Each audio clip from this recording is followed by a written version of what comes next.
Hey, what's up you guys? It's Dorothy and welcome back to my channel. In today's video, we're going to go into chapter 11 of Killing Mr. Griffin.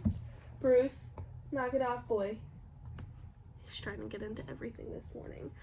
And anyways, I know that we haven't really had a video in the last few days, and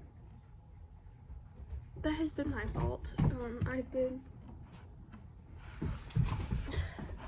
so overwhelmed and busy with stuff and haven't had the chance to film, and I will explain that in another video for you guys, but let's get right into this video. This video may contain sensitive topics and foul language. If you do not wish to continue, please click off the video now. You have been warned. Chapter 11.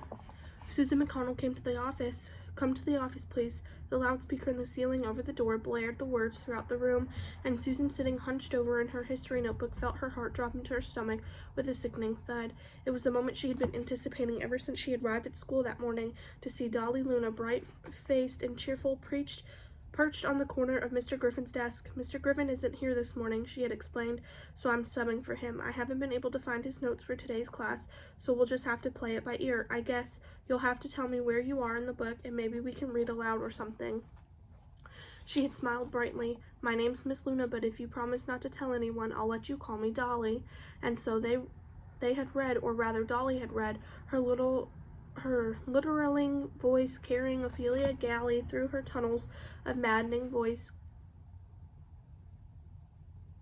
carrying Ophelia through her tunnels of madness to her ultimate watery end. And Susan had thought, "This can't be real. It's a cartoon, a dream, a nightmare. That's it. It's a nightmare. Soon I will wake up and I will be home in my bed with one of the twins banging on the door to tell me I've overslept, and I'll open my eyes and the sun will be pouring through the window onto the rug, and outside in the elm tree birds will be singing." But she had already awakened to the scene an hour before, and one could not wake up twice. Actually, she could not believe that she had slept at all. When she had gone to bed the night before, she had thought, "I will never sleep," and the exhaustion had rolled upon her in a gigantic smothering wave, and she had sunk gratefully beneath it. A moment later, it was seemed Alex had been at the door calling for her. "Sue, are you alive in there? Mom wants to know if you're feeling good enough to go to school this morning." "Yes, I am. I'll be right down," Susan had mumbled, opening her eyes to the sunlight and the birdsong, and the terrible realization that tomorrow had arrived. She had gotten up and gone into the bathroom and washed her face, pressing a cold washcloth for long moments against her swollen eyelids and puffy cheeks. "I must have cried in my sleep," she thought. "I must have cried all night." When she entered the kitchen, the whole family was at the breakfast table. Her mother glanced up worriedly. "Your cold must be worse, Sue. You look just awful. Are you sure you want to go to school?" "I feel fine," Susan told her. "You don't miss school just for a little cold." "I would," Kevin said. "I miss school for anything. Huh, Alex?" Me too, Alex said. "Even for nothing, I'd miss school." Give me just one. Sorry about that. Let's get right back into this. "Well, your sister isn't like you two," Mr. McConnell said approvingly. "She takes her education seriously. If you boys would straighten up and follow her example, we'd have a happier household around here at a grading time." "Sue's a girl," Craig said. "Most girls are boring. Guys are different. They've got other things on their minds." "My guess would be that David Ruggles makes good grades," Mrs. McConnell said. "You don't get to be president of senior class on D's and F's, right, Sue?" "Yes," Susan said. "David does well in school." It was a strange situation, finding herself on top for a change, being held up to the boys as an example to follow. Normally she would have been delighted. Today she felt ashamed and sickened. If they had any idea what sort of person I really am, she thought miserably, they would never, any of them, want anything to do with me again. She would be given anything at that moment to have said, "You're right, I am too sick to go to school," and left the table and gone upstairs and crawled back into bed with her face buried in a pillow and the covers pulled up over her head, blocking out the world. But the last thing Mark had said to them was, "You guys show up for school tomorrow. We don't want to draw attention to ourselves by being absent. The whole bunch of us are going to be in Griffin's class, just like it was any old day, and we'll be surprised as the rest of them when he doesn't show. Get me? And when Mark told you something, you did it." She could understand now what David had meant when he told her, "Mark isn't like other people." There was a strength in Mark an ability to know exactly what to do in any emergency, and when Mark said something, you had to believe it, because if you couldn't believe in Mark, you couldn't believe in anything. Trust me. Trust old Mark, he had told her last night, his arms a comforting fortress around her. Everything's going to be all right. Mark knew. He had to know if they did exactly what he told them, things would somehow work out, and the terrible present would one day lie behind them and be a part of the past. And people could forget the past if they tried to, but it was important, terribly important, to do precisely as Mark said. And so she ate what she could of breakfast and collected her books and left for school with the boys, parting with them at the corner to continue down Montgomery to Del Norte, while the twins turned off toward the grammar school and Craig toward the middle school. Hope you feel better, sis, Craig said surprisingly as they split forces, giving her a look of actual concern, and she had murmured, thanks, I'm sure I will. But she had not been prepared for the appearance of Dolly Luna on Mr. Griffin's desktop. He would have hated it. She thought just hated it to her, hacking up Hamlet. She had sat with her head bowed over the book, almost ready to believe that the door might fly open, and Mr. Griffin come striding in to take his rightful place and deny Dolly flying off to teacher's lounge for her morning coffee. We cannot get away with it, she told herself. No matter what Mark says, somehow we'll be found out. Any minute now a policeman will appear at the door, or the speaker will call our names. Which was why she was not surprised when she heard it at last in history class. Susan McConnell, come to the office, please. Susan raised her head. 24 pairs of eyes turned to stare at her. Mr. Stanton, the history teacher, nodded his permission. In case you're not back before the end of the period, the assignment is to read the next chapter and answer the questions at the end. Wordlessly, Susan got up to her feet, collecting her history book, her notebook, and a ballpoint pen, her purse. Will they let me go to my locker for my jacket, she wondered. It hardly mattered. The cold gripping her came from within, and no layer of outer clothing would ever alleviate it. She crossed the room and went through the door out into the hallway. Mark was leaning against the wall by the water fountain. What are you doing here? Susan asked him. Waiting for you. Did they call you too? Susan asked him. Nope. Any of the others? No. You're the chosen one. Then how did you know? I sit by the window facing the parking lot, Mark said. I've been keeping an eye out for a squad car. I was pretty sure when they got the report Mr. G was missing, they'd send somebody over here to check things out. This is the last place he was seen, and you're the last person to see him, so it stands to reason that they're going to want to ask you some questions. I've got a biology lab this period, so I slid out of the room and came down to see how you were holding up. I'm scared, Susan said.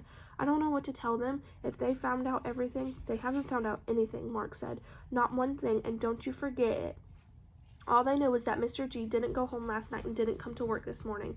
That's it. That's all. Nothing else. The only way they're going to find out anything else is if you tell them.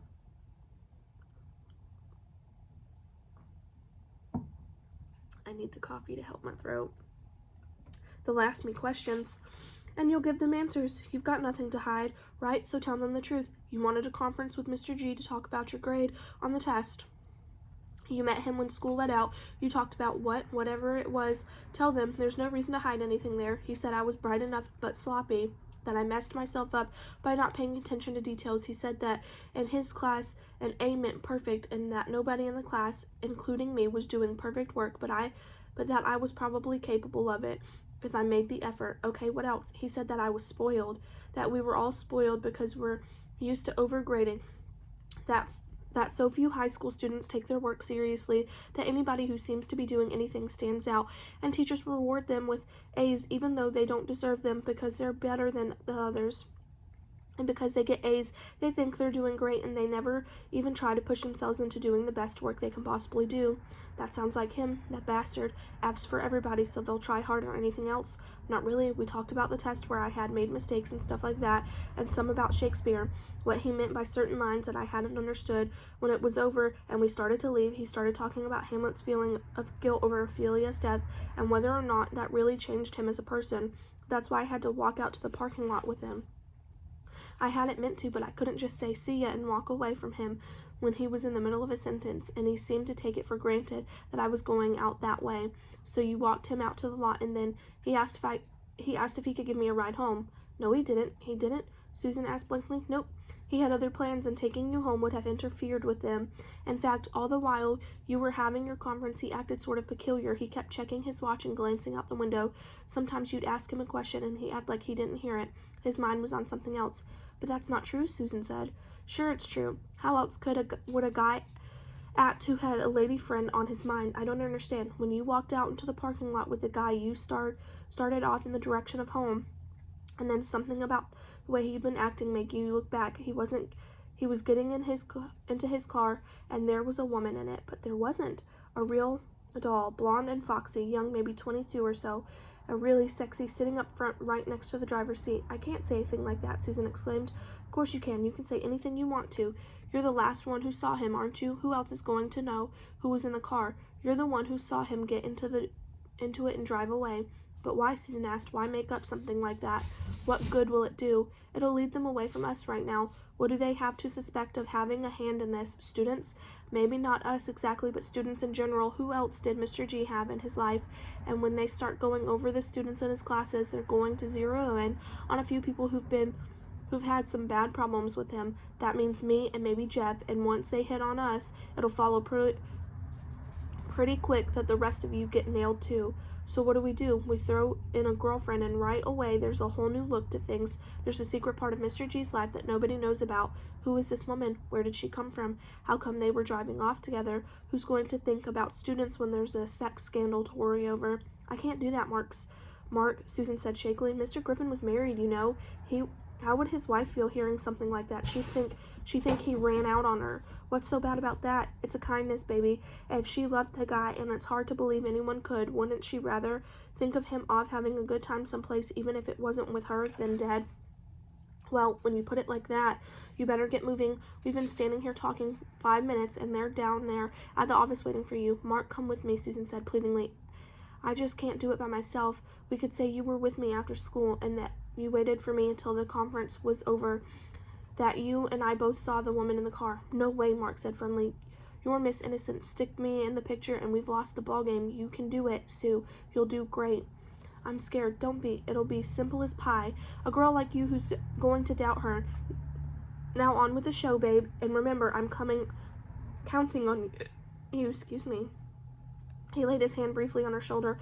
I'll try. Susan drew in a long breath, and after school, you go home like you would on any other day. This is your part now. You've carried this through. It's over. The rest of us will take care of the other part, the bit in the mountains and moving the car and whatever, okay? Okay, Susan said, if you say so, Mark. She took a few steps down the hall and stopped abruptly as he said, Sue, what? Relax, will you? Don't walk in there looking like you're facing a firing squad. Remember, you don't know a thing about why they're calling you in. It might be for something great, like telling you you're going to be named Student of the Year. He stood quietly watching with narrowed eyes as she continued down the hall to the office door. She paused and looked back at him. He raised a hand in a small encouraging wave. Susan opened the door and went inside. Christ, Mark said softly under his breath. He bent over to the fountain and took a drink. That is the end of chapter 11. I will see you guys in the next video. Bye.